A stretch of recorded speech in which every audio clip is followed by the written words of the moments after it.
Hero Vijay కి మరొక shock అయితే తగిలిందని చెప్పాలి. రీసెంట్ గా మనకు చాలా టాపిక్స్ తన గురించి అయితే మాట్లాడుకుంటున్నాం. ఇప్పుడు యాక్టర్ విజయ్ వచ్చేసి ఇంకో షాక్ అయితే ఎదుర్కొన్నాడు. విజయ్ జననాయకన్ మూవీ వచ్చేసి సెన్సార్ అనేది డిలే అయితే వస్తుంది, మనందరికీ తెలుసు. ఇప్పుడు సెన్సార్ జరగకపోవడం వల్ల అమెజాన్ ప్రైమ్ కి అయితే వీళ్ళు డిజిటల్ రైట్స్ అయితే అమ్మడం అయితే జరిగింది, దాదాపు 120 కోట్లకి. ఇప్పుడు అమెజాన్ ప్రైమ్ వాళ్ళు ఏం చెప్తున్నారంటే, మీరు మూవీని మా టైం కి రిలీజ్ చేయట్లేదు, ఇంకా మేము ఎదురు చూస్తూనే ఉన్నాము, మీరు ఇంకెప్పుడు మూవీ ఇస్తారో తెలియదు, అది ఎప్పుడు సెన్సార్ కంప్లీట్ అవుతుందో తెలియదు, సో మేము ఈ డీల్ ని క్యాన్సిల్ అయితే చేస్తున్నాం అని చెప్పి అమెజాన్ వాళ్ళైతే జననాయకన్ మూవీ యొక్క ఓటీటీ డీల్ ని అయితే క్యాన్సిల్ అయితే చేయడం అయితే జరిగింది. సో వాళ్ళు ఇలా ఎందుకు చేశారంటే, వాళ్ళకి ఒక టైం స్లాట్ అనేది ఉంటది, ఈ టైం స్లాట్ లోగా ఇంత అమౌంట్ ఇచ్చి ఈ మూవీ ఉంటది అని చెప్పి ఒక స్లాట్ అయితే వేసుకుంటారు. సో ఆ టైం ప్రకారం మూవీ అనేది డెఫినెట్ గా రావాలి. బట్ ఇక్కడ చూసుకుంటే ఈ జననాయకన్ సెన్సార్ కంప్లీట్ అవ్వకపోవడం వల్ల మూవీ రాకపోయేసరికి వాళ్ళు డీల్ ని అయితే క్యాన్సిల్ అయితే చేసేసారు.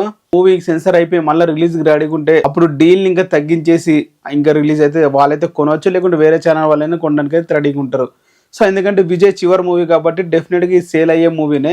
నచ్చినట్లయితే ఛానల్ ని సబ్స్క్రైబ్ చేసుకోండి.